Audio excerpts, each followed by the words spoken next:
is how I understand the Africa Continental Free Trade Area signed in Kigali, Rwanda in the year 2018, which tells us that we must now unite.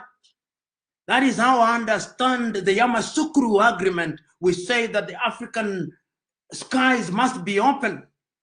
That is how I understand the Maputo Protocol. That is how I understand all these protocols. That is how I even understood that earlier, the Lagos Plan of Action of 1980 of ensuring that Africa grows as one unit. Today, when we talk about Pan-Africanism, we must remind ourselves that Pan-Africanism is about uniting us. We must tell ourselves whether we are Africans in the mother continent or we are Africans in the United States of America, or we are Africans in the Caribbean, whether you are in Jamaica or Barbados or Barbuda or in Brazil or in Europe, Africans in the diaspora. We are saying that the time is now when Africa must begin to rethink. We are telling ourselves that the parties that invoked the name of Pan-Africanism must now revive. Every political party in Africa must now ask the question, when will we dissolve all these boundaries?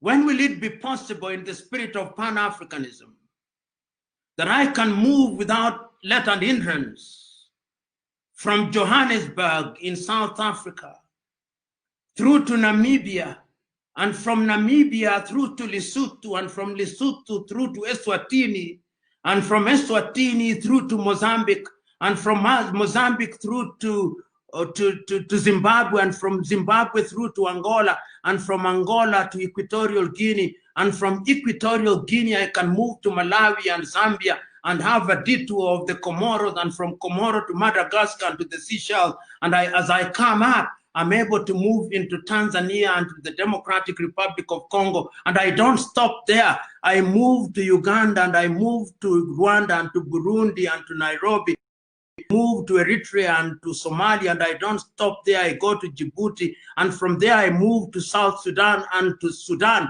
and I don't stop there. I go to Egypt, and I go to Tunisia, and I don't stop there.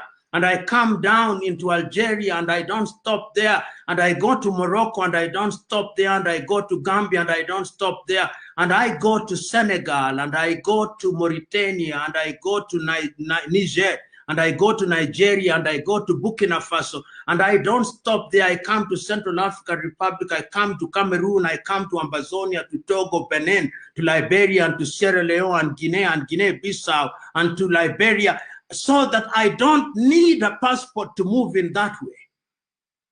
Today, Africa has currencies, none of which is called a hard currency. We are here during the corona, and some of us are now trying to hoard dollars because our countries mean nothing outside of our boundaries. I look forward to the day, because that is what Pan-Africanism is all about. I look forward to the day when there is only one currency, and that currency, whether you call it Afro or you call it any other name, it is a currency that we can use. I look forward to the day when the South Africans will not be threatened by the Nigerians or the Ghanaians threatened by the Nigerians. I look forward to the day when I can set shop in Cape Town and nothing happens. And that is how I understand latter-day Pan-Africans such as Thomas Isidore Sankara.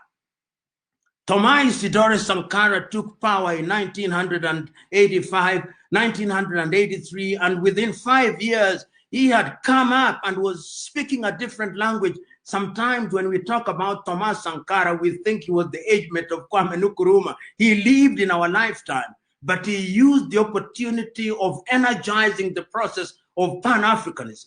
That is why I understand latter-day Pan-Africanists such as my good friend Julius Silo Malema, who on a daily basis are telling Africans that our only salvation lies in our unity. are reminding us that we cannot survive the onslaught of the Chinese if we are disunited. We cannot realize our potential if we are disunited. I hold the view that Pan-Africanism is our avenue to success. I hold the view that Pan-Africanism must now be understood not differently, but in the manner that it was conceived by Kwame Nkrumah,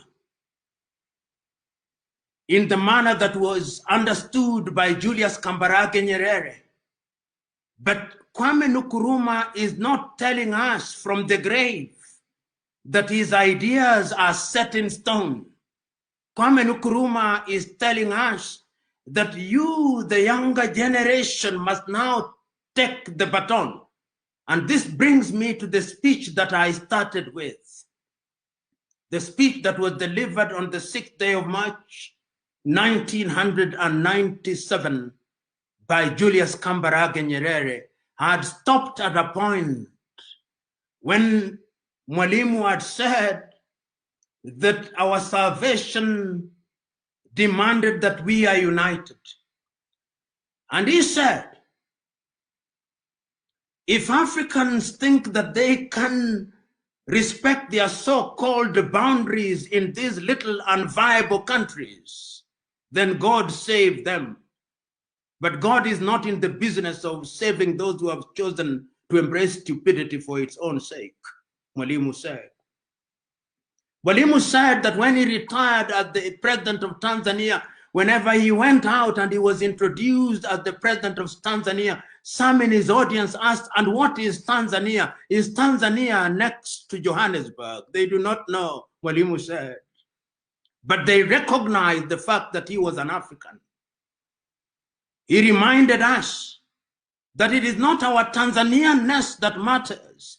It is not our Kenyan-ness, it is not our Ugandan-ness, or South African-ness, or Namibia-ness, or Angola-ness that matters. It is our African-ness. When the Chinese are punishing our Africans in Guangzhou, in China, during this corona period, they make no distinction between Nigerian and Ghanaian and Kenyan. All they see is our black skin.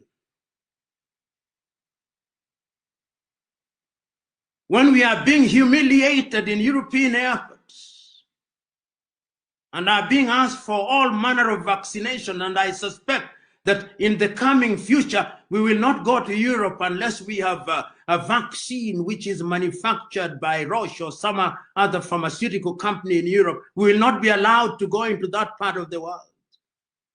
When our great sons and daughters in the diaspora are being humiliated in the United States of America or in Brazil, they are not asking whether they are Ghanaians or whether they are Guineans or whether they are Central African Republicans. They are saying these are Africans, they are of one stock.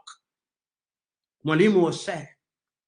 And he said that our generation may have been successful in midwifing the process of independence. The time is now that you, younger generation, must now take the baton and ensure that all these little organizations that you have created, East African Community, SADC, ECOWAS, Maghreb, Central African Unity, combine them into one so that Africa can be united. And we are not being naive in saying that we will be united immediately. We must begin to move in the direction.